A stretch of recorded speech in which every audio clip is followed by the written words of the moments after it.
Hello bitcoin वाला family, welcome to our next episode. अगर आपने पुराने एपिसोड्स नहीं देखे ना तो मिस मत करना, पहले वो देख लेना ताकि आपको एक सीरीज का पता चले।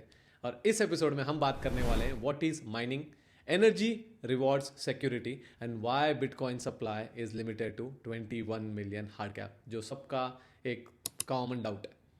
पिछले एपिसोड में हमने डिटेल में समझा ब्लॉकचेन को और उसके जरिए ट्रांजैक्शन कैसे होती है। तो आज हम जरा और गहरा उतरेंगे और बिटकॉइन माइनिंग को डिस्कस करेंगे डिटेल में। मान लो तुम एक डिजिटल वॉलेट के गार्ड हो और हर नए ट्रांजैक्शन को तुम वेरीफाई करते हो, हर नए ब्लॉक को तुम चेन में लॉक करते हो और इस एफर्ट के बदले तुम्हें बिटकॉइन रिवॉर्ड में मिलता है। लेकिन ये गार्ड सिर्फ तुम नहीं हो, हजारों मशीन्स पूरी दुनिया में एक साथ ये गार्ड बन करके काम कर रहे हैं और ये सिस्टम चल रहा है, उसे हम बिटकॉइन माइनिंग कहते हैं। ये सिर्फ कोई मशीन चलाने वाला काम नहीं है, ये ग्लोबल सिक्योरिटी प्रोटोकॉल है जो बिटकॉइन नेटवर्क को अटैक प्रूफ बनाता है और जिसके पीछे रियल इकोनॉमिक इंसेंटिव छुपी है। ये स्टोरी सिर्फ बिटकॉइन की नहीं, ये ट्रस्ट और वैल्यू का मैकेनिक्स है। सबसे पहले हम कुछ कॉन्सेप्ट पे बात करेंगे, एक एक पॉइंट को मैं डिस्कस करूंगा आपके साथ। पहला पॉइंट है माइनिंग का बेसिक कॉन्सेप्ट, जो कि होता है proof of work. Bitcoin mining का एक कंसेंसस मैकेनिज्म है जिसे हम बोलते हैं प्रूफ ऑफ वर्क। ये सिंपल आइडिया नहीं है, ये एक मैथमेटिकल चैलेंज है जो नेटवर्क को सिक्योर करता है। माइनिंग का काम बिटकॉइन ट्रांजैक्शन को वेरीफाई करना, उन वेरीफाइड ट्रांजैक्शन को एक ब्लॉक में डाल देना, फिर उस ब्लॉक को ब्लॉकचेन में ऐड कर देना। लेकिन ब्लॉक को ऐड करने से पहले माइनर्स को एक कॉम्प्लेक्स क्रिप्टोग्राफिक पजल सॉल्व करना पड़ता है। यह पजल इतना टफ होता है कि कोई भी मशीन इसको करोड़ गेस एंड चेक करने के बाद ही सॉल्व कर सकती है। मतलब गेस एंड चेक करना पड़ता है, करोड़ गेसेस होते हैं ये। नंबर 2, एनर्जी का रोल हम डिस्कस करेंगे, क्योंकि इतनी पावर चाहिए क्यों। बिटकॉइन माइनिंग का सबसे बड़ा मिसकंसेप्शन है माइनिंग एनर्जी वेस्ट है। सच ये है कि माइनिंग एनर्जी से बिटकॉइन की एक सिक्योरिटी लेयर का फंडामेंटल कॉस्ट है।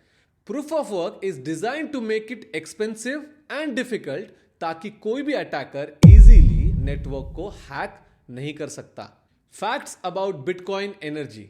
Mining high computational power use करता है। यह पावर पूरे ग्लोबली डिस्ट्रीब्यूटेड है। एनर्जी का कॉस्ट ही माइनर को ऑनेस्ट बनाए रखता है। जब तुम किसी ब्लॉक को सॉल्व करते हो, तुम्हें फिजिकल मशीन चला रहे हो जो ट्रिलियंस ऑफ हैशेस पर सेकेंड जनरेट कर रहे हैं। यही सिक्योरिटी का बैकबोन है।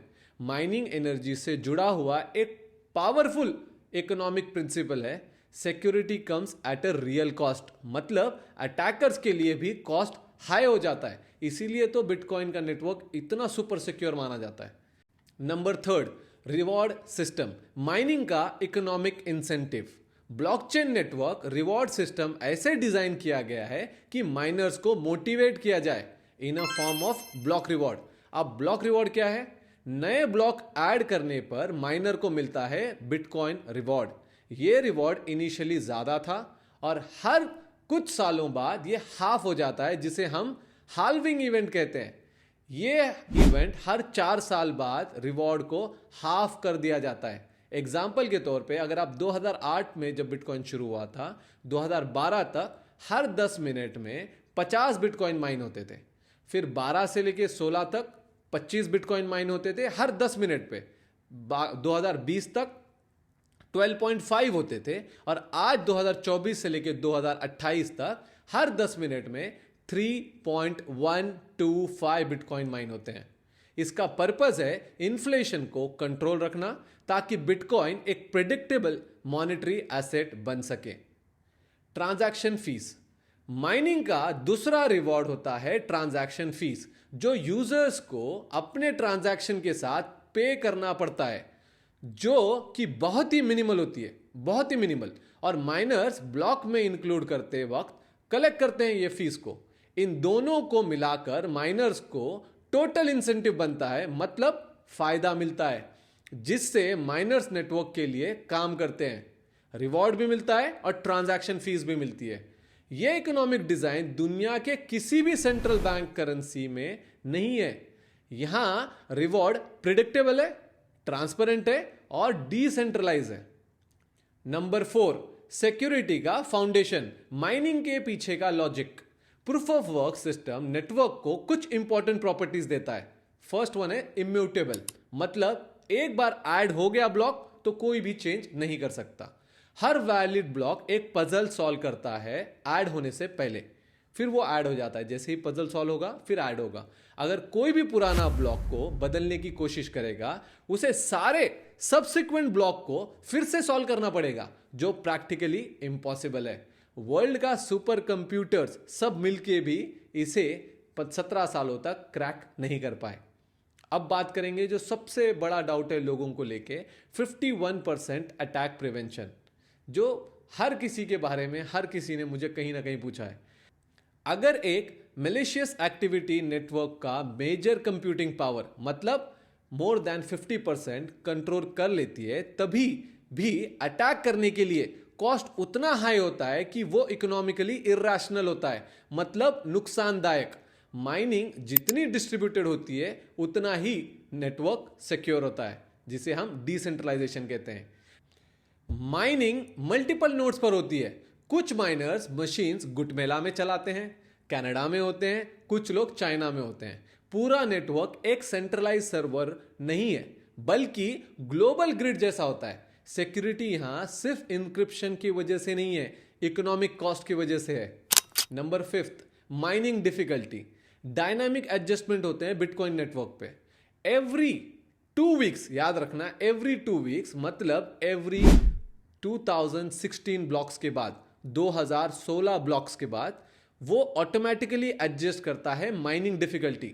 आप सोच रहे हो कितना डीप तक सोचा हुआ है, ताकि ब्लॉक्स हमेशा रफली 10 मिनट में सॉल्व हो। अगर माइनिंग पावर मतलब जो हैश रेट बढ़ जाती है तो डिफिकल्टी बढ़ जाती है, अगर माइनिंग पावर घट जाती है तो डिफिकल्टी घट जाती है।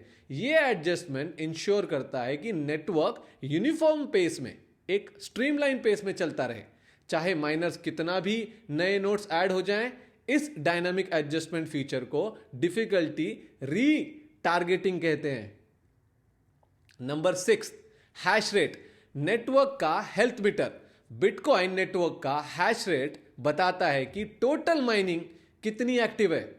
अगर हैश रेट हाई है तो स्ट्रॉन्गर सिक्योरिटी चल रही है, अगर हैश रेट लोअर है तो सिक्योरिटी थिनर लेयर पे चल रही है। ये एक यूनिवर्सल हेल्थ मीटर है। जैसे एक स्ट्रॉन्ग इम्यून सिस्टम बॉडी को डिसीज से बचाता है, वैसे ही हाई हैश रेट बिटकॉइन के अटैक्स को बचाता है।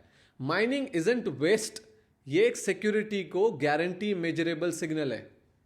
नंबर 7, एनर्जी डिबेट हर बार होती है। बहुत लोग पूछते हैं माइनिंग एनर्जी वेस्ट नहीं है क्या? सच ये है, ट्रेडिशनल फाइनेंसेस भी एनर्जी लगती है यार।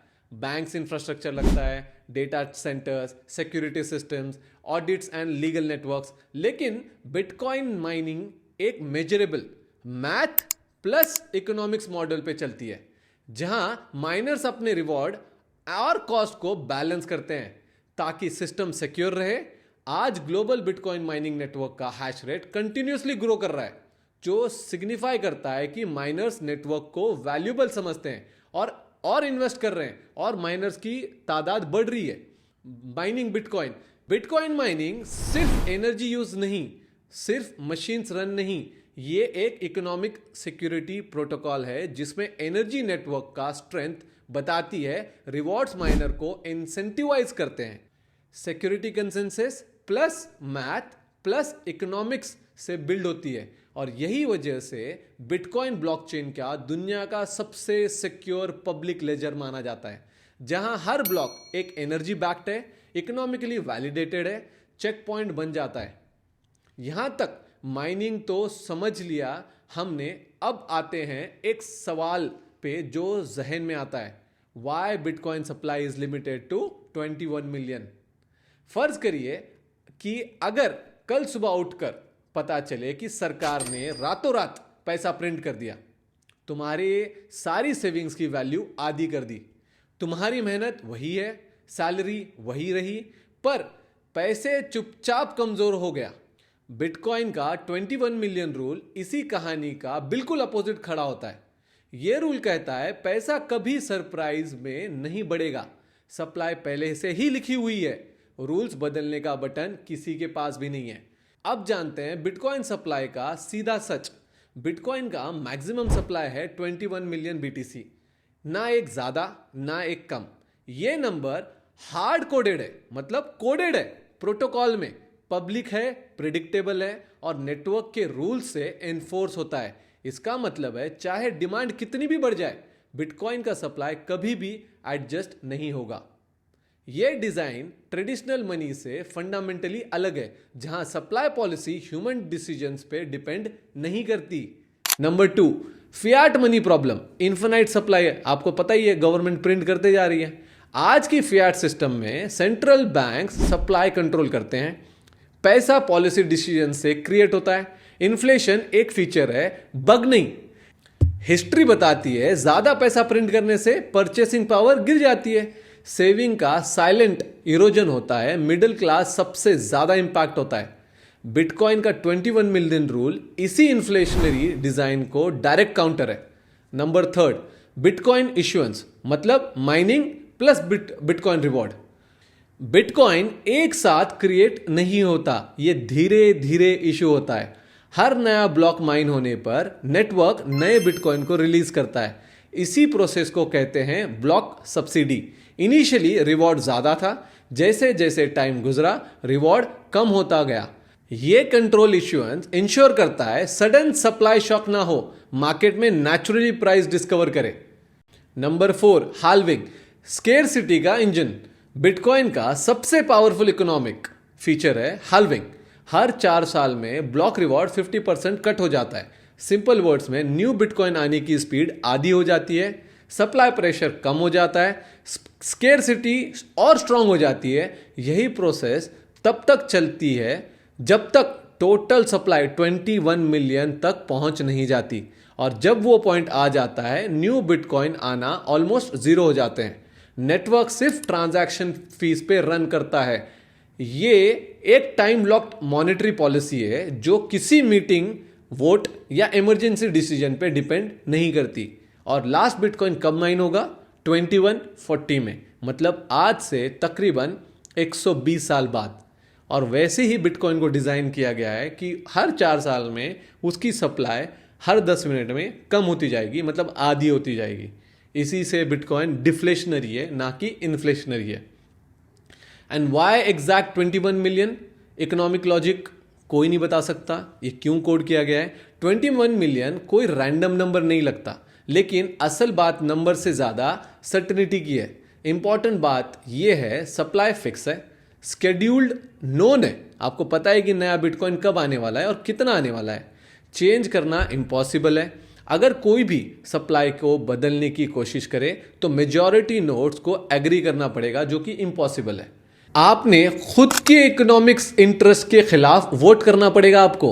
इसीलिए प्रैक्टिकली 21 मिलियन रूल क्रेडिबल है, सिर्फ थियोरेटिकल नहीं। मतलब ये हार्ड कोडेड है, ये कभी चेंज नहीं होगा। Number 6, digital scarcity, bitcoin versus gold के बारे में बात करते हैं। गोल्ड स्केर्स है, माइनिंग डिफिकल्टी है, सप्लाई स्लोली बढ़ती है। बिटकॉइन और भी आगे जाता है, इसके एक स्टेप और ऊपर है गोल्ड के। सप्लाई मैथमेटिकली कैप है, माइनिंग रिवॉर्ड प्रिडिक्टेबल रिड्यूस होता रहता है। No new discovery can suddenly flood the supply in bitcoin. But gold में अगर नया गोल्ड डिपॉजिट मिल जाए, सप्लाई बढ़ सकती है।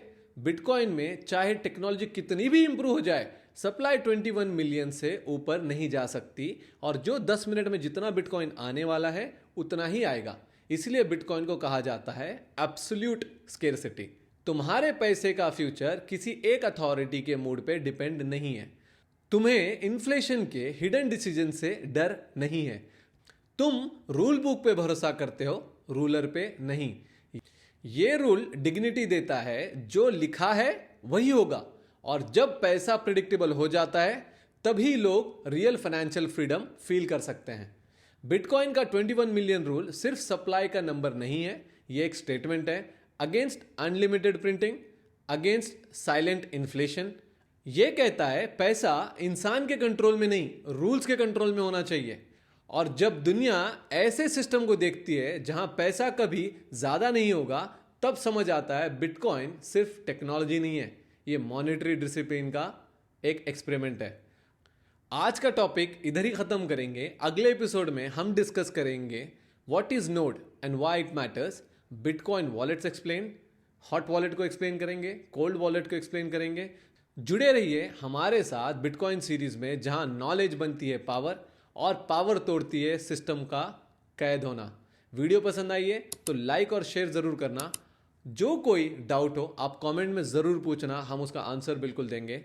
चैनल को सब्सक्राइब जरूर कर लीजिए और बेल आइकन को दबाना भूलना मत, ताकि जब नेक्स्ट एपिसोड आ जाए तो आपको ऑटोमेटिकली एक नोटिफिकेशन पहुंच जाए, क्योंकि ये सीरीज तो अभी शुरू हुई है। Don't sell your bitcoin, if you don't have any, start buying today.